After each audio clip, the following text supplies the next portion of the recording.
ప్రకాశం జిల్లా కనిగిరి నియోజకవర్గంలోని వెలిగండ్ల మండలం.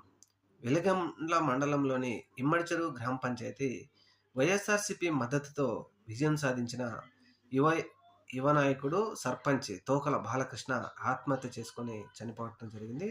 అయితే ఈయన చనిపోవడానికి చాలా కారణాలు చెప్తూనే ఉన్నాను. ముఖ్యంగా ఆయన తండ్రి అయినటువంటి తోకల బాలయ్య అలియాస్ దడబాలయ్య తన కుమారుడి మీద ఒత్తిడి తెస్తున్నట్లుగా, అలాగే 2024 సార్వత్రిక ఎన్నికల్లో తెలుగుదేశం పార్టీ విజయం సాధించిన తర్వాత మనం తెలుగుదేశం పార్టీలోకెళ్ళాలి, జాయిన్ అవ్వాలి, పసుపు కండువా ఖచ్చితంగా కప్పుకోవాల్సిందే అని చెప్పేసి అతని మీద బలవంతం చేస్తుండడంతో అతను మాత్రం మనం ఆ గ్రామంలోని ముఖ్యమైనటువంటి వైఎస్ఆర్‌సీపీ నాయకుల మద్దతుతో విజయం సాధించాం కాబట్టి, అలాగే జగన్మోహన్ రెడ్డి గారి పార్టీని వదిలి మనం తెలుగుదేశం పార్టీలో చేరే పరిస్థితి లేదు అని అతను మొరాయించడంతో, ఖచ్చితంగా బలవంతం చేయడంతో వీరిద్దరి మధ్య వాగ్వివాదం జరిగిందని, అలాగే తన మాటకు తన తండ్రి గౌరవం ఇవ్వడం లేదు కాబట్టి చనిపోవాల్సిందని నిర్ణయం తీసుకొని చనిపోయినాడని ఒక విశ్వసనీయ సమాచారం. అయితే ఆ కుటుంబం మాత్రం ఇప్పటికీ విషయం అయితే తెలియజేయలేదు.